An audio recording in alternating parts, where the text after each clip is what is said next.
Now for our story. Late this afternoon, Randy Lane had returned from a visit with Kit Calvert at the Huntsville Sanitarium. A visit which had important results. For the first time, the young woman had acknowledged a recognition of Randy as the childhood playmate whose loss had affected her life so deeply, and for whom she'd been seeking ever since she was a little girl. Her father had broken up their friendship then. It sent Kit away to school. The bitterness caused by this loss had changed the whole course of Kit's life. Now, however, Randy hoped the young woman might recover her mental health. But Kit was threatened with an indictment for perjury, and Dr. Larrabee felt that if she were exposed to the nervous strain of a trial at this crucial time in her treatment, that all the progress made so far might be nullified. Thoughtfully, Aunt Mary had listened to her son's recital. Then, abruptly, she came to a decision, prepared to leave for Huntsville. Well, now it is early evening as Mary Lane arrives at the home of Gerald Craig and is shown into the district attorney's den. Well, Aunt Mary Lane. Good evening, Gerald. Well, this is a surprise and a pleasure. Please sit down, won't you, Aunt Mary? Thank you, Gerald. My, but you're looking well. Especially for such a busy man. I'm glad you think so. Lately, it seems to me I've been aging by the minute. Every morning I find a new crop of gray hairs. Oh, you just imagine you do.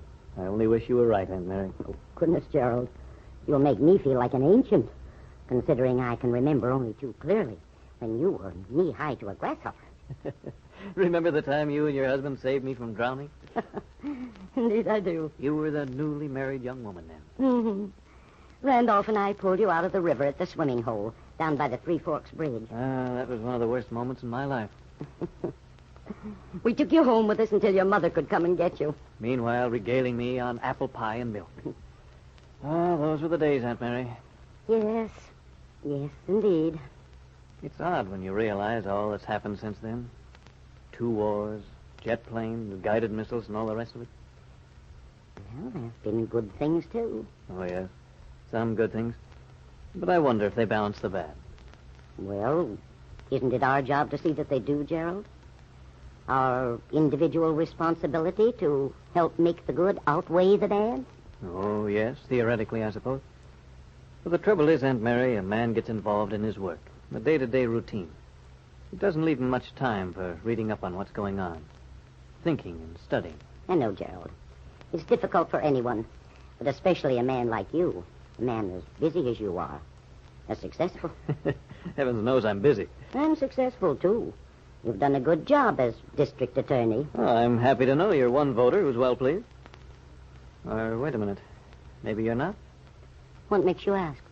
Well, the look that passed over your face just now. Perhaps well pleased wasn't a happy choice of words. Is that the reason for your visit, Aunt Mary? You want to register your disapproval of something? Disapproval? Well, that depends on the reason behind it. Well, what is it, Aunt Mary? But frankly, Gerald, I'm puzzled. Puzzled? In what way? I'd like to know something about Kit Calvert's case. Oh. I'm not sure, Aunt Mary, I understand what you mean.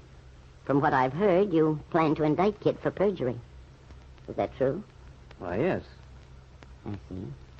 Don't you believe in lawbreakers being punished? Oh, that's a silly question, Gerald. Of course I do. But let me ask you something. Do you know that Kit Calvert is a very sick girl? Well, I know she's been at the sanitarium, if that's what you mean. Have you talked to her doctor, Martin Larrabee? Yes, I have. Dr. Larrabee and I have had several rather long sessions. I see. Yet, despite what he's told you, you still plan to go ahead with the trial? Yes. And you plan to bring her to trial right away? That's right. Then, Gerald, I can't believe you really understand her illness, or how a trial right now might affect her. I think I do, Aunt Mary. To begin with, you see, I'm not convinced she's actually ill. Oh, you don't mean that. You're surprised. And yet, what proof is there? I should think her doctor's diagnosis would be sufficient proof. Sometimes, Aunt Mary, a man can convince himself of something simply because he wants to believe it. Gerald, what possible reason would Dr. Larrabee have for wanting to believe Kit Calvert is ill if she isn't? I can think of several reasons. For instance? Possibly the prestige of curing her of an ailment. Imaginary or otherwise. That's nonsense, Gerald. Kit's ailment, as you call it, is far from imaginary. Or it might be, Aunt Mary, that someone else has an interest in her case. Someone who wants it to look as if she were mentally unbalanced. Isn't that a rather far-fetched idea? I don't think so. It might be an attempt to shield Miss Calvert from the consequences of the crime she committed right here in Huntsville some time ago. The crime of perjury. Surely you don't deny the girl is guilty. No, of course I don't. But I do think she's in no condition to be tried at this time. And I say, Aunt Mary, that's a matter of opinion. Surely her doctor's opinion is not to be tossed aside so lightly. And Gerald, he's terribly concerned about it. You see, right now, Kit is just on the verge of complete recovery. Another month or two and she'll be all right. That is, if everything goes along as it is now. If the treatment isn't interrupted. But don't you see, Aunt Mary? You're basing all this on the assumption that the girl's actually ill. Of course I am. While I'm of the opinion she's deliberately shamming. Now, don't forget, Aunt Mary, perjury can carry a sentence of as much as 10 years, sometimes more. With that being the case, a person might go to such lengths to avoid trial. Then you honestly believe Kit's illness isn't genuine? That she's only pretending to be ill? The only logical assumption I can make. I see. Well, Gerald, I'm afraid you're making a very serious mistake. Aunt Mary, do you mind my asking why you're so interested in Kit Calvert's case? Ever since I was a youngster, I've known the Lanes and the Calverts were at swords' points. Everyone's known it. So it seems odd that you're being so concerned about Ben Calvert's daughter. What becomes of her? It's not difficult to explain, Gerald. For one thing, my son Randy is involved in Kit's case. Randy? Well, I'm not a gossip, Aunt Mary, but I usually manage to keep in touch with local doings and people. I've certainly never been aware of any connection between Randy and Kit Calvert. There hasn't been any connection until just lately. Since Kit's been at the sanitarium, that is. But they did know each other when they were children. I see. But surely that has nothing to do with the present. But it has.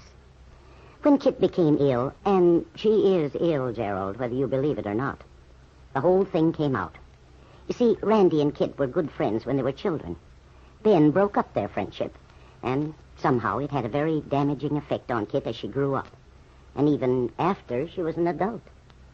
Excuse me for saying so, Aunt Mary, but this all sounds more like melodrama than actual fact.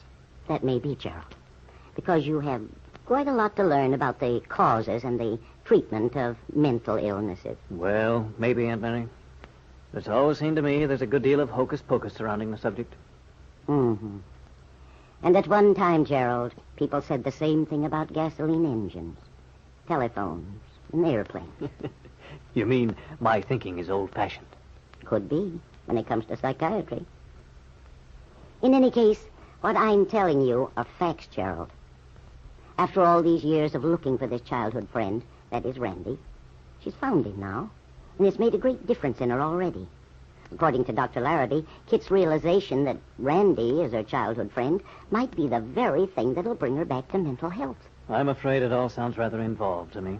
But the flaw, the danger is that if her improvement is interrupted by a nervous strain right now, a strain such as a public trial, she might have a relapse and may never recover. Don't you see, Gerald? I know what you want me to say, Aunt Mary. Unfortunately, I'm unable to say it. I have my duty to perform, the duties for which I was elected. Now, look, if Larrabee isn't satisfied, let him ask for a commission to be appointed to establish the girl's sanity.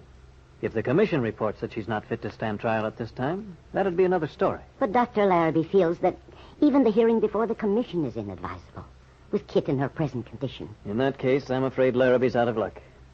I am awfully sorry to disappoint you, Aunt Mary, but I've got to ask the grand jury for an indictment immediately.